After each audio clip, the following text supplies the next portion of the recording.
with training empty force. So yesterday we did an accelerated timing where first give me a bit more structure, so I have physical resistance in my body. Then while I'm in the state of physical stress, I become aware of my stress, his stress, and the space. And I want to relax equally into that space.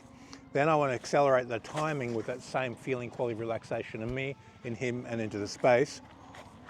And you go 1, 2, 3, and it moves from a bridge that's heavy to light and then empty, he's not touching. So you accelerate the timing.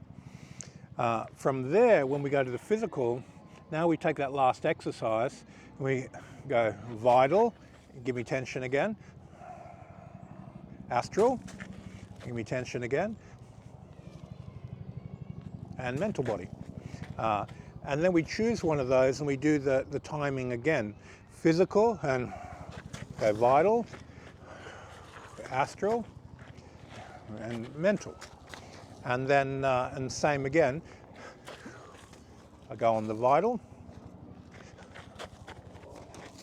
astral,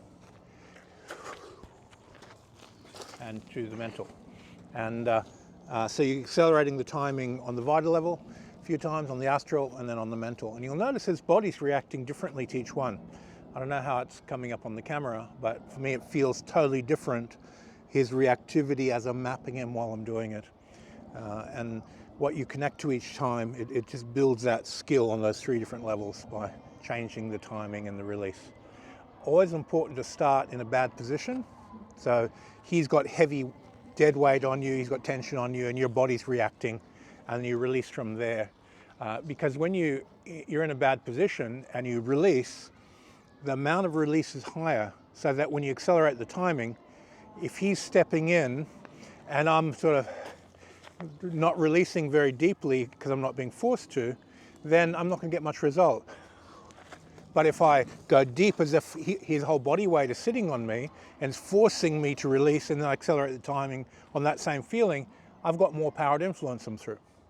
So even though there's nothing making you do that because you're not even touching yet, you still do it anyway to create the force, and you've mapped the person, you're going to the same place, and you hit the energy in the same place even without touch.